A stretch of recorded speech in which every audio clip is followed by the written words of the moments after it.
प्यारे बच्चों, welcome to the open classroom. हम ग्रामर वाले पोर्शन को ही कंटिन्यू कर रहे हैं। हम पिछले वीडियोस में आपने देखा एडजेक्टिव्स पर हम बात कर रहे थे, एडजेक्टिव के टाइप्स, और उसके बाद कुछ एक ऐसे एडजेक्टिव्स हैं जिनका हम यूज़ जब करते हैं तो एरर हो जाती है, यानी वहाँ कुछ कन्फ्यूजन है। मैं आज उन्हीं पर फोकस करना चाहता हूँ, जिसमें कुछ एक आप यहाँ स्लाइड में देख रहे हैं कि कैसे हम सम एनी में कंफ्यूज हो जाते हैं। कई बार little, a little, the little, इसके यूज में कहीं ना कहीं हमें प्रॉब्लम आती है। Few, a few, the few, ऐसे कुछ एडजेक्टिव्स हैं जिन पर हम बात करेंगे। सबसे पहले हम सम और एनी को ले लेते हैं। बहुत सिंपल है, थोड़ा आप स्लाइड में ध्यान से देख लें।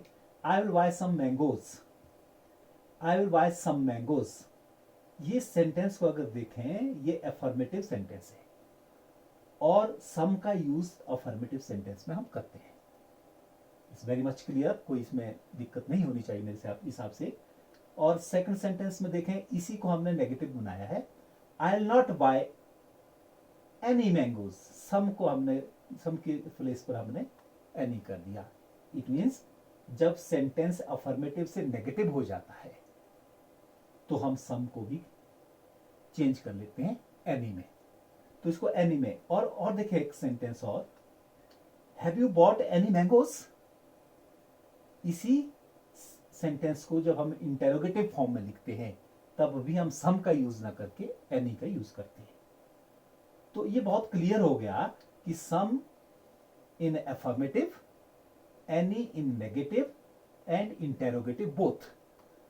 सम is also use in offer और एंड रिक्वेस्ट। जब हम कोई चीज ऑफर करते हैं किसी को देने के लिए या रिक्वेस्ट करते हैं, वहां पर हम एनी का यूज नहीं करते हैं। है तो इंटेरोगेटिव, आप देख लें, the sentence is interrogative, but offer है, will you have some money, will you have some money, क्या तुम कुछ पैसा लोगे। यहां will you have a cup of tea, आप ऑफर कर रहे हैं कुछ, तो यहां हैव का, यहां सम का ही हम यूज करते हैं। आगे देखें, could you lend me some money, क्या तुम मुझे कुछ पैसा लेंड करोगे, उधार दोगे। यहां आप दोबारा रिक्वेस्ट कर रहे हैं किसी से, तो रिक्वेस्ट और ऑफर में हम सम का ही यूज करते हैं। Any can also be used जब हम कोई सेंटेंस इफ से स्टार्ट करते हैं। अफर्मेटिव में इफ का जब यूज करते हैं तब भी, if you need any money I will help you. If you need, conditional जब हो तो हम एनी का यूज भी कर सकते हैं और सम का यूज भी कर सकते हैं, इसमें कोई एरर नहीं होगी। तो it's I think very much clear. आप याद रखें, इन केस ऑफ, यहां देख रहे हैं, in case of positive sentence, affirmative sentence, some. When the sentence is negative we must use any. When the sentence is interrogative, then again any. जब हम दो चीजों की बात करते हैं, कहीं रिक्वेस्ट करते हैं किसी काम, किसी से कोई आप लेना चाहते हैं या कुछ किसी भी तरह की रिक्वेस्ट, या ऑफर करते हैं कोई चीज आप, तब हम सम का यूज करते हैं, चाहे ये इंटेरोगेटिव क्यों ना हो। तो इफ इट इज क्लियर, तो हम अगले क्या नाम में चले, जहां दूसरा कंफ्यूजन होता है, वो है little, a little, the little. इसको ध्यान से देख लें क्योंकि यहाँ बहुत कंफ्यूजन बच्चों को रहती है, और जब हम एरर फाइंडिंग की बात करते हैं तो वहां थोड़ा प्रॉब्लम आ जाती है। लिटल, ध्यान दें, the poor man has little food in the house. Little, यहां भी आप देख लें बोर्ड में, a little, the little.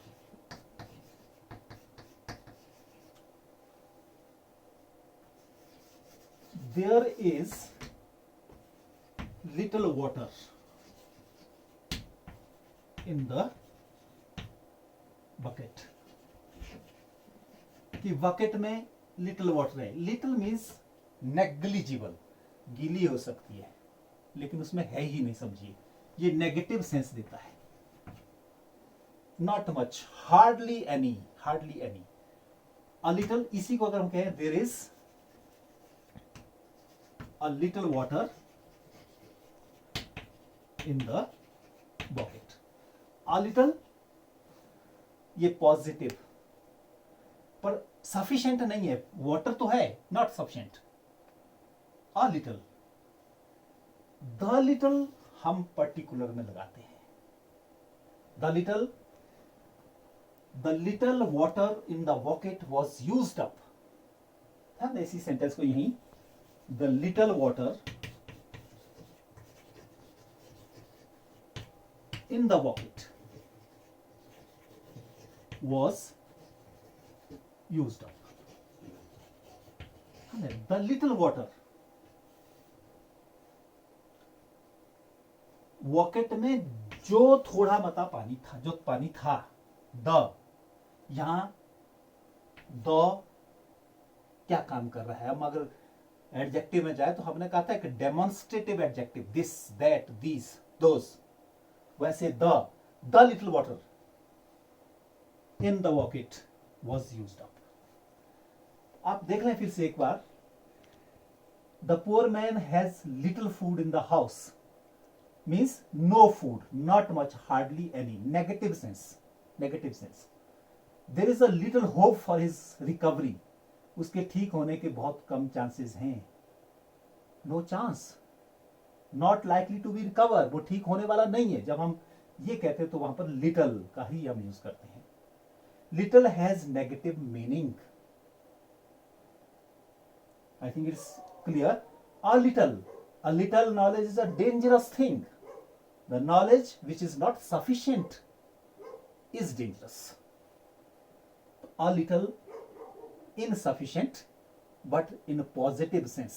Meaning positive होगा. वैसे ही, there was a little food in the house. There was a little food in the house. थोड़ा मता था, बट नॉट सफिशिएंट हम कह सकते हैं. There was food but not sufficient.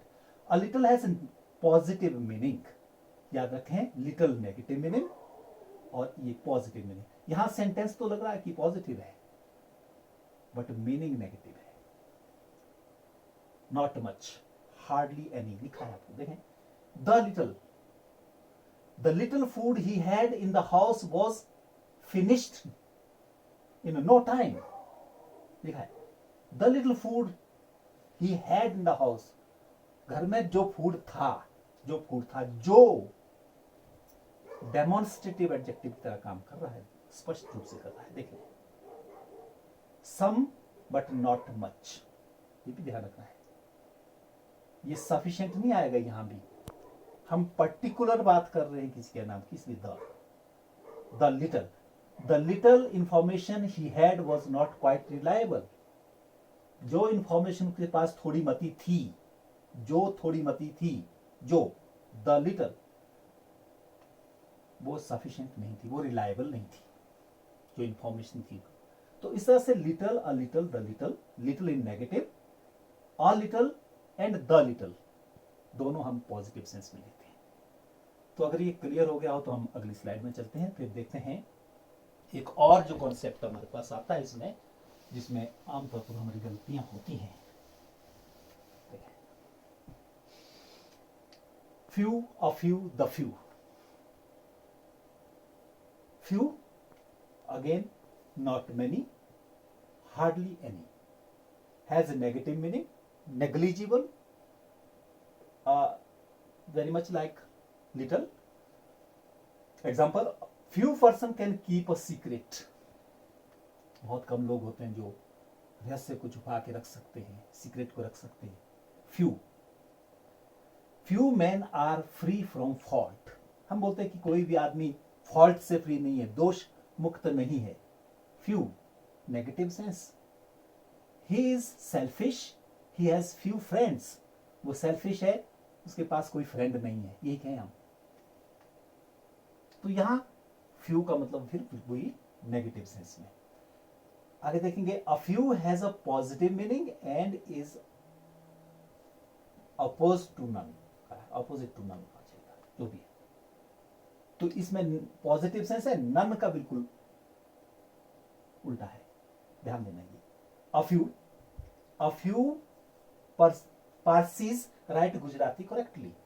Sentence लिखा है a few Parsis, कुछ एक पारसीस हैं जो गुजराती को करेक्टली लिखते हैं. I have read a few books, मैंने कुछ एक किताबें पढ़ी है. कुछ एक हैं, नेगेटिव नहीं, पॉजिटिव सेंस है, पॉजिटिव मीनिंग इसका है. Same as little, a little, the little. He had read the few books he has. He had read the few books. उसने वो सब किताबें पढ़ी जो उसके पास है. वो डेमोन्स्ट्रेटिव की तरह काम कर रहा है. आप देख रहे हैं द और फ्यू कुछ. The few not many but all of them. The few friends he has are all very poor. एक सेंटेंस और देख रहे हैं, क्लियर हो जाएगा.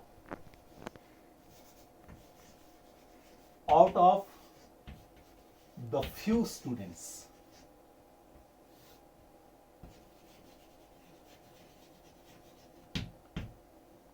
a few could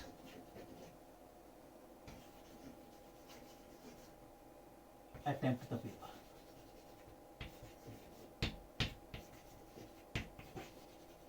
क्या कहा? कुछ बच्चों से केवल कुछ एक ही दे सके पेपर. अगर हम अ यहां ओमिट करते हैं तो मीनिंग नेगेटिव होगा. कुछ एक स्टूडेंट थे, किसी ने भी पेपर नहीं दिया. It has negative meaning. ये हमें ध्यान रखना पड़ेगा. तो it's very clear. Few, a few, the few, little, a little, the little, same meaning. Next slide में चलते हैं, थोड़ा सा और देखते हैं इसमें, जिसमें हमें थोड़ी प्रॉब्लम आती है, लेकिन सिंपल है. यहां later and latter, latest, last, इनमें प्रॉब्लम. यहां आप देख रहे हैं ये जो दो डिफरेंट कलर्स दिए हैं, ये दो एक साथ लगते हैं. Later and latest. ये लेटर लेट से बना, latest. Later, later, last. Further और फर्दर, इसमें थोड़ी थोड़ी कंफ्यूजन है, इसलिए ज्यादा हम नहीं जाएंगे. जब हम एक कह सकते हैं कॉम्प्लेक्स सेंटेंस जब लेंगे, उसमें जब हम एरर फाइंड करेंगे तो पूरा जो हमारा पार्ट ऑफ स्पीच है वो उसमें इंक्लूड हो जाएगा. Later and latest. Point out position in point of time, ये टाइम से रिलेटेड है. Later, he comes to school later than I, मुझसे लेट आया. It is related to time. It is pointing the time. What is the latest news. ये later latest के साथ, late, later, latest, adjective, degrees इस तरह से. यहां confusion होती है, कई बार आप लेटर की जगह ये लिख लेते हैं. तो ये देख रहे हैं इसमें, ये टाइम से रिलेटेड है, लेट से रिलेटेड है, और उसी तरह से स्पेल किया गया है. अब देख रहे हैं later and last refer to position. ये टाइम से रेफर करता है, ये पोजीशन को. देखा, he was the last man to leave the room. He was the last man, वो अंतिम आदमी था रूम छोड़ने वाला. यहां टाइम से नहीं रिलेटेड, पोजीशन से. I could not read the letter part of this article. जो उसने लिखा था आर्टिकल, उसका जो लेटर पार्ट था, आगे वाला जो भाग था, अंतिम भाग था, उसको मैं पढ़ नहीं सका. Latter part of this play was interesting. इस प्ले का, नाटक का जो बाद वाला भाग था वो इंटरेस्टिंग था. बाद वाला भाग, not related to time, not related to time, ये ध्यान रखेंगे आप. वैसे ही farther and further, farther and further meaning is very clear. Farther distant से लेकर के, nearer the church farther from God, आपने सुना होगा, nearer the church farther from God. वैसे ये डिस्टेंस से ये लिया गया है. और फर्दर मीन्स समथिंग एडिशनल, कुछ ऐड करना. Further, I would like to से दिस, इसके आगे मैं क्या करना चाहता हूं, उसमें कुछ ऐड करना, क्या करना चाहता हूं, ये.